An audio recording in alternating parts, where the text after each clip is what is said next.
Caros amigos, estamos de volta com a Hora Quente desta noite. Vamos dar as boas-vindas ao nosso primeiro convidado, que está de passagem nos Estados Unidos do Brasil, onde há 30 anos exerce as funções como psicólogo. Esta noite vem falar sobre pesquisa que vem fazer nos Estados Unidos e que provavelmente poderá procurar a sua colaboração nesta sua pesquisa. Senhoras e senhores, é com imenso prazer que damos as boas-vindas ao Dr. Fernando Vieira Machado.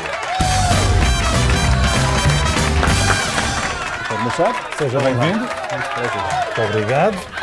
Nos Estados Unidos, eu acho que acertei, está nos Estados Unidos para efetuar essa pesquisa. Exatamente. Não é? Vamos falar um pouco sobre si. Portanto, há 30 anos exerce a profissão de psicólogo. Eu sou, primeiramente, carioca, né? Nasci no Rio de Janeiro, no Brasil, e estudei lá psicologia na Universidade Federal do Rio de Janeiro.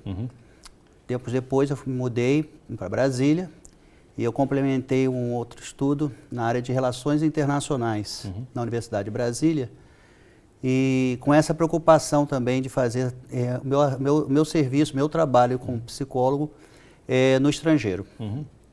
E assim eu trabalhei alguns anos para o governo brasileiro e também para o Programa das Nações Unidas para o Desenvolvimento em países latino-americanos e também em alguns outros países africanos. Em que ponto na sua vida decidiu que esta que era a carreira que queria seguir? A carreira de psicologia é uma carreira de ajuda, né? Então, desde cedo, eu tive esse interesse de trabalhar com pessoas, ajudá-las a crescer como ponto de vista humano, né? E ajudá-las também nas suas dificuldades quando elas se sentiam impedidas de crescer frente a traumas, situações de vida que elas passaram a ter. E ao longo da minha vida pude trabalhar durante um bom tempo assim. Hoje eu trabalho numa instituição como professor, né, no estado de Tocantins, no Instituto Federal de Tocantins, onde eu sou psicólogo dessa instituição federal de ensino. É uma instituição que trabalha tanto no ensino médio, na área tecnológica, como também no âmbito da graduação e pós-graduação em cursos tecnológicos. E sempre trabalhando também na área de promoção da saúde, junto a tanto aos servidores, como também na clínica, né, que a gente chama de clínica do trabalho. Que é quando o profissional, seja ele em qualquer área que ele esteja atuando, desenvolve algum tipo de patologia ou psicopatologia desenvolvido por conta do trabalho que exerce. E isso é muito comum hoje em dia, o estresse, a depressão, os transtornos de ansiedade ocorrerem com pessoas que trabalham, têm uma vida laboral como qualquer outra. E por conta do seu trabalho muito intenso ou por conta das dificuldades que ele enfrenta no ambiente de trabalho, essas dificuldades o levam muitas vezes a desenvolver patologias. Hoje em dia a questão da saúde mental é mais falada do que nunca.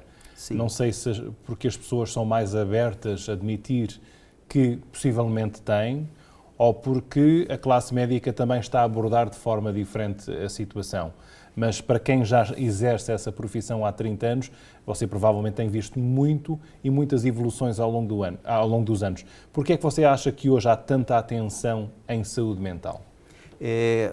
Certamente em virtude do aumento dos estudos que foram desenvolvidos desde o passado, né? A psicologia é uma ciência relativamente nova, porém, nos últimos 20, 30 anos, vem crescendo em forma bastante acentuada as pesquisas, sobretudo nessa área onde eu estou trabalhando agora, que é das patologias vinculadas ao ambiente de trabalho. Como nós estamos hoje passando por grandes transformações no mundo do trabalho também, haja vista que o trabalho deixou de ser apenas um local onde a pessoa ganha o seu dinheiro, ganha o seu pão, né? Mas também é um local onde ela convive, ela tem a sua identidade vinculada ao trabalho, as pessoas são reconhecidas pela profissão que têm. E muitas vezes, dentro desse ambiente de trabalho, elas passam a viver situações que a reduzem, né? Às vezes, a um papel quase que de uma máquina. O que se espera delas é apenas uma produtividade, ela passa a não ser mais vista como um ser humano. Então, há uma série de cobranças, uma série de aumento da sua atenção no ambiente de trabalho, que nós chamamos muitas vezes que pode levar a um estado de sofrimento psíquico.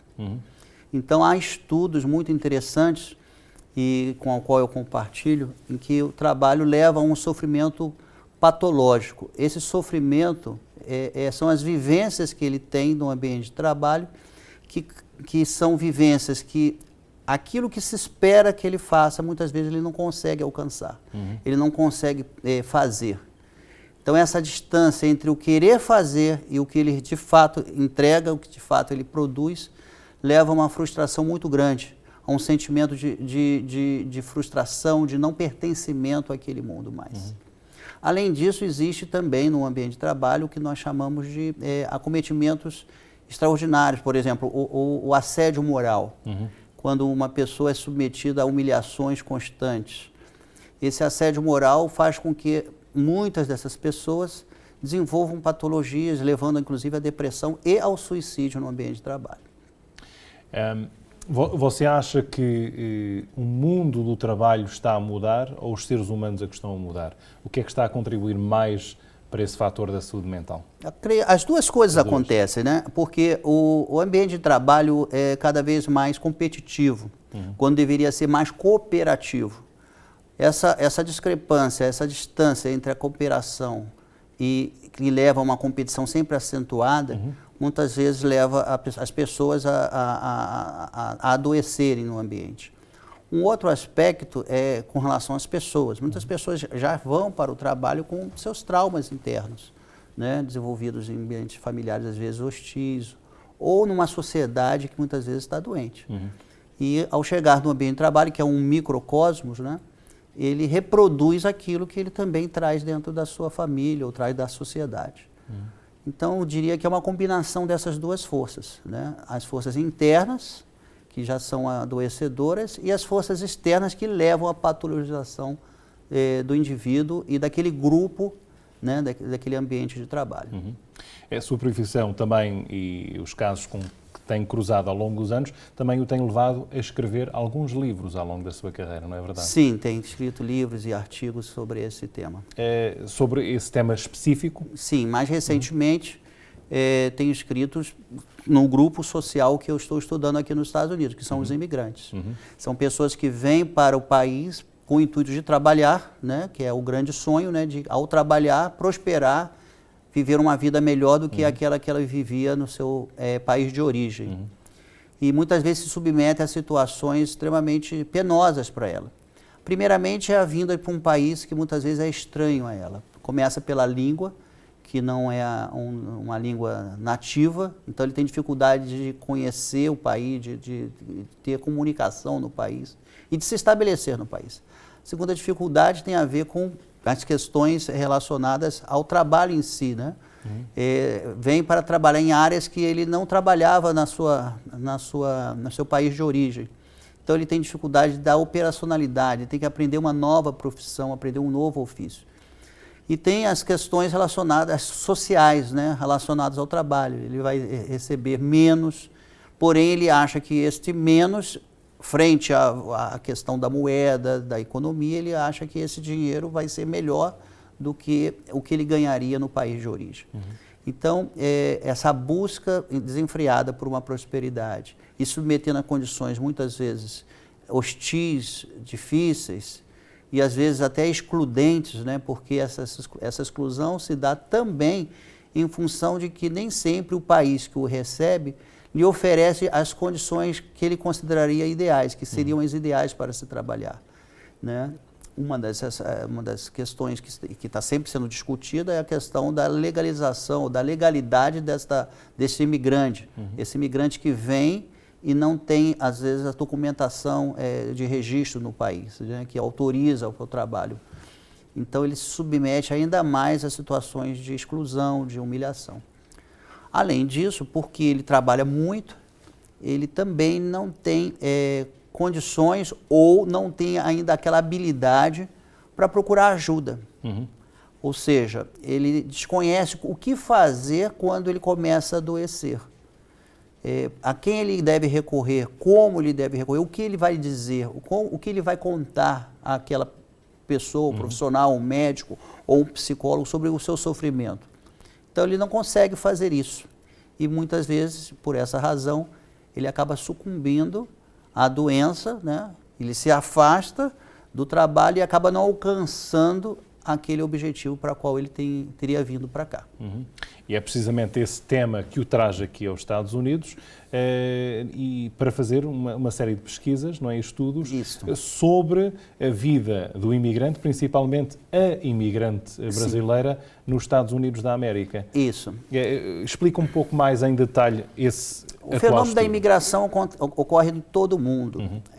Antes de vir para cá, procurei me preparar para ver o que estava acontecendo em diversos países do mundo. Há países que são mais abertos à imigração, há países que estão cada vez se fechando mais, tendo em vista questões de ordem política, econômica e social. O crescimento, por exemplo, das preocupações que um país tem com segurança, tem levado aos países a se restringirem mais a entrada de imigrantes, por exemplo. Porém, no caso desses países que estão se fechando, alguns mantêm ainda uma boa receptividade, como é o caso do próprio Estados Unidos, apesar de todos os problemas que vem enfrentando. Então, mantém uma certa receptividade ao imigrante, porém, e esse é o fato, não é diferente para cada grupo. Eu escolhi, obviamente, o grupo dos brasileiros, tendo em vista, primeiro, que a minha origem é do Brasil e o meu projeto de pesquisa está vinculado a uma universidade brasileira. Porém, esse trabalho que eu desenvolvo, ele é um fenômeno que acontece com imigrantes de outros países, sejam eles aqui nos Estados Unidos, portugueses, por exemplo, ou cabo-verdianos. Pessoas que vêm de outros países também passam a viver aqui com dificuldades, tendo em vista os problemas que são comuns aos imigrantes, os quais eu já relatei. Portanto, e para elaborar essa sua pesquisa e estudo, necessita da colaboração também de pessoas que voluntariamente querem contar a sua história, não é? Exatamente.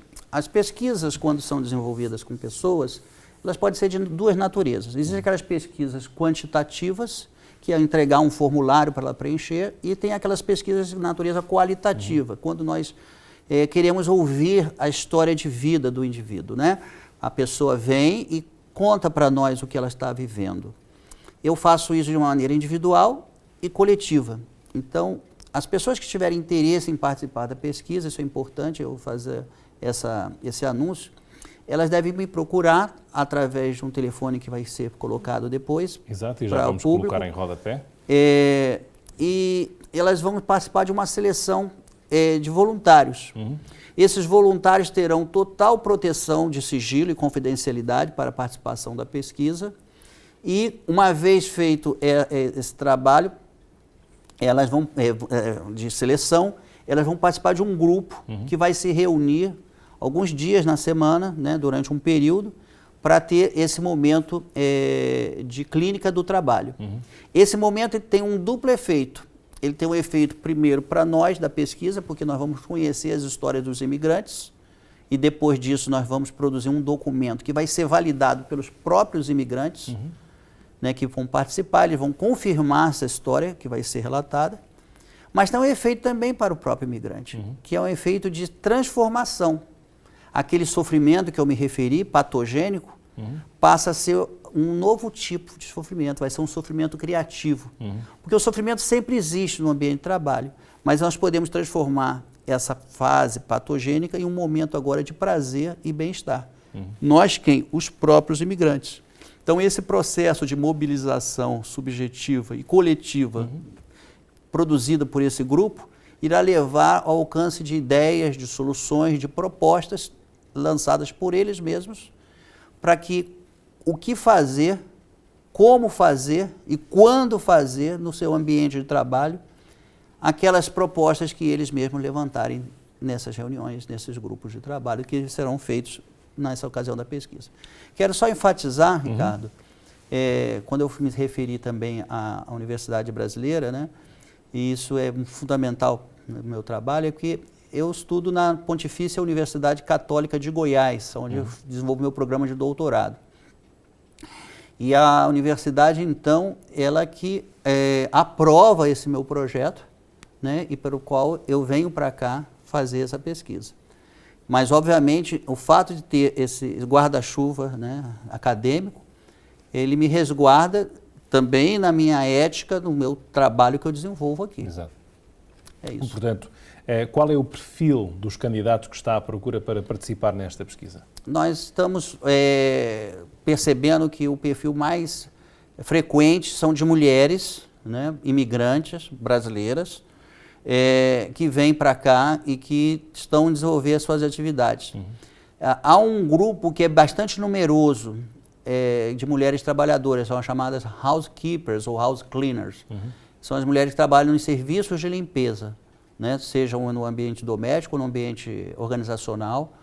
E esse grupo é bastante numeroso. Há um outro grupo que também trabalha na construção civil, que é um número bastante forte, um número bastante numeroso. Uhum. Mas nada impede que aquelas que trabalham em atividades administrativas ou em outros ofícios e que queiram participar da pesquisa, que se candidatem. Muito bem. Podem ligar para o número que já viram aqui, que voltemos a colocar aqui no ecrã. O Dr. Fernando Machado irá estar a fazer entrevistas individuais com cada Isso, para nós candidato. Montarmos um cadastro inicial e depois a seleção para montarmos o grupo terapêutico que vai permanecer por mais tempo. E fica a saber que, ao participar nisto, estará a contribuir, se calhar, para melhor qualidade de vida de outros para o futuro, inclusivamente da sua qualidade de vida. A minha experiência mostra que é tão positiva essa experiência de clínica do trabalho que, ao terminarmos, outras clínicas começam a surgir. Exato. Porque é uma solução que é desenvolvida de forma a promover saúde no trabalho. E vários outros grupos em outras comunidades, em outras cidades vão começar a surgir depois dessa primeira experiência. Muito bem. Portanto, fica a saber que isto não se trata de nenhum tratamento médico, nada. Isto é um estudo para fins educacionais, não é? Isso. E que, para o desenvolvimento deste assunto e de mais conhecimento sobre o assunto da saúde mental ligada principalmente aos ambientes de trabalho e aos imigrantes. Portanto, pode ligar para o número que já viram no ecrã e depois será entrevistado pelo Dr. Fernando Machado, para além de participar noutros tipos de pesquisa. Não há nada, não custa nada participar, mas fica a saber que estará a contribuir para algo muito bom. Vamos fazer um curto intervalo, vamos continuar com o Dr. Fernando Machado, mas também juntar à conversa mais uma senhora que é a cofundadora do Business Innovation Center. Vamos saber mais sobre este projeto que está a apoiar a sua pesquisa aqui nos Estados Unidos da América. Sim. Até já. Voltaremos com mais Hora Quente a seguir este intervalo. Fiquem connosco.